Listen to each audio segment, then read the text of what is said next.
guys, it's Bro You Whack, and with Season 9 on the horizon in Overwatch 2, it got me thinking, what else could change within the game? What else could be brought back that can make this game better? Because at one point, it was in the game. So I decided today we're going to talk about 5 things that Overwatch players want to return back into the game. And after watching this video, I want you to comment down below what you want to see return back into the game. Loot boxes are the most requested things that Overwatch players want to see come back into Overwatch 2. And being somebody that opened loot boxes time and went into debt time and time again, I miss them! It's like a drug or a toxic ex-girlfriend. Like, you don't need it anymore and you just gotten away from it, but I yearn for that loot box opening to see those 4 coins come out of the box and to give me garbage. But the one time it gave me that yellow coin was enough serotonin to last me a full week. I need it! No big reason why loot boxes went away. Actually, 2 big reasons. The first is the obvious, and that's because skin shops just make a game a lot more money. But the second reason is because loot boxes started to get banned in specific countries. Like Belgium banned the sale of loot boxes, which meant Blizzard weren't able to make money from the Belgium audience. And I'm sure other countries will follow suit, so they probably just played it safe and just went with the battle pass and skin shop. But that doesn't necessarily mean loot boxes can't come back in a different form. Rather than selling loot boxes in the shop like how they would in Overwatch 1, they could include loot boxes in the battle pass for every season, or if they want to be a little bit more greedy but still give loot boxes away, they could include a loot box in every 10 tiers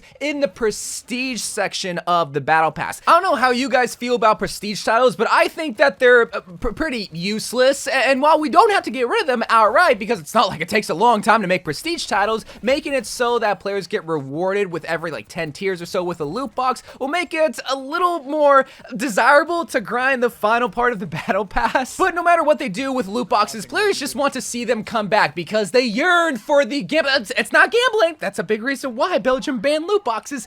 Not gambling. It's definitely not gambling.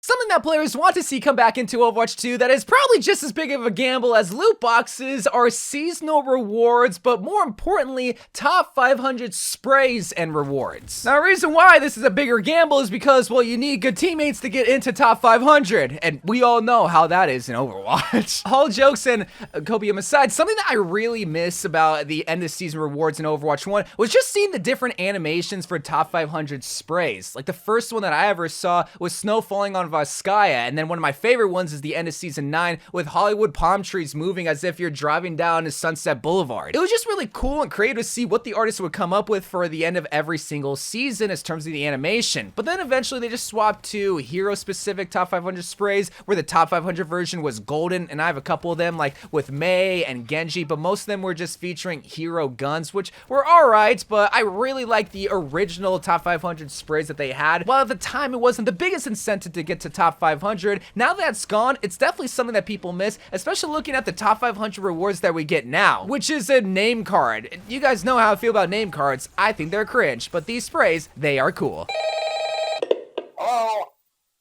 The looking for group feature is still something I think about to this day and wondering why they took it out to begin with. And I understand that, okay, maybe it was because not a lot of people utilized it, which I kind of find that hard to believe, but even so, why remove it? I feel like it would take more work to remove this feature than to bring it back in the game. You see, something that a lot of people complain about in Overwatch 1, but especially now in Overwatch 2, is having bad teammates. And having the looking for group feature, well, it did have its flaws, and it at least eliminated you to have that excuse because you had the option to find a teammate that was around your same skill level, that played a specific role that you needed, and more than likely was willing to try but also communicate, versus going into competitive right now and having a gamble with who you're gonna get as a teammate. And for solo queue players like myself who maybe don't want to play solo queue and at the time didn't really have a lot of friends to play with because I'm an Overwatch player. I don't have a lot of friends to begin with. Well, I can find other losers with the looking for group feature to play with. And I think having the looking for group feature right now in Overwatch 2, a free-to-play game with cross-platform, would be extremely beneficial. While there was cross-platform in Overwatch 1 with looking for a group, I think now it would be utilized a whole lot more. And with all these changes happening to competitive, having the looking for group feature come back the next couple of seasons, I think will just make competitive a whole lot better. Will everybody use it? Obviously Obviously not, but at least having the option there would be nice, because I don't really see a lot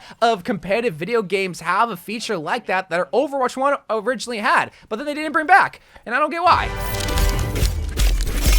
Alright, so I'm gonna admit, end of match cards will not make or break Overwatch, but what it will do is make Overwatch fun, even the slightest bit of fun. For anyone that never experienced match cards, which was always a thing up until the end of Overwatch 1, it was basically an added statistic tracker that would put on display for everybody in the lobby to see. Sometimes it would put on display how many eliminations you got, how much weapon accuracy, objective time, healing you done, and the best cards would be put on display for you to vote, and sometimes if you get 5 votes, you get an epic voice line. But if you did something so spectacular that even the enemy team had to give you props, you would get 10 votes that would then cue a legendary voice line from Athena. And I think I've only gotten like that once or twice in my whole entire Overwatch career, but getting that legendary voice line is way better than getting the next rank. Now, I think a reason why match cards never made its way into Overwatch 2 is because it just kind of wasted time when it came to queue times. If people are sitting in a lobby looking at the match cards and not queuing up for the next game, well, that meant queue times are going to be a lot longer. So unless they can somehow find a way to incorporate match cards and also not have long queue times, I don't think we're ever going to see match cards come back in any way, even though it's a lot of fun to see weird and wacky statistics that otherwise wouldn't be seen if it weren't for match cards. If it's not loot boxes, seeing 6v6 come back into Overwatch 2 is the most requested thing that Overwatch players want to see come back, not because they want it for nostalgic purposes, but because they genuinely think that that is the best way to play Overwatch. Having the second tank in your game to be able to compete and fight and win the objective. But unlike loot boxes, where it would benefit everybody, both the community and Blizzard, having 6v6 come back might only benefit some of the people that are looking at Overwatch with nostalgia glasses. Cause man, do you remember Double Shield? Do you remember the pirate meta with Bastion? Do you remember all these things that you got that were so annoying to deal with the second tank? Look, I'm not trying to say that 6v6 isn't the better way to play Overwatch, but I don't know, man. Like, I'm remembering some of the metas, and they weren't fun. And the thing about 5v5 that is good, quote unquote good, is that you have less of a chance to have an idiot on your team because, well, it's 5 players instead of 6, but you also don't have the chance of double shield, and you don't have the chance of tanks just absorbing all this damage and you not killing things. There's some benefit from 5v5, but with 6v6, there's a little bit of drawback. But I think a way to solve not only this blind nostalgia, but the possibility of 6v6 being better than 5v5 is to have an official mode, just to go back and have a second tank, whether it's with the new versions with the tanks or the old version with the tanks. I'm not entirely sure how it would work, but just bringing 6v6 back in some capacity just to see. Let's just see. Let's just try it out. Sort of like how quick play hack happened. Let's have 6v6 in quick play so that we can shut all the people up that claim that 6v6 is better, but also show Blizzard like, hey, if it is better, well, thanks for giving us a chance. Can you bring it back? Just don't bring back DPS Doomfist, because I like Tank Doomfist a lot. I mean, I don't like Tank Doomfist, but I like it a whole lot more than DPS Doomfist. But until they bring back any of this stuff, I love you guys. Thank you guys for watching. More Overwatch 2 videos to come, and bye.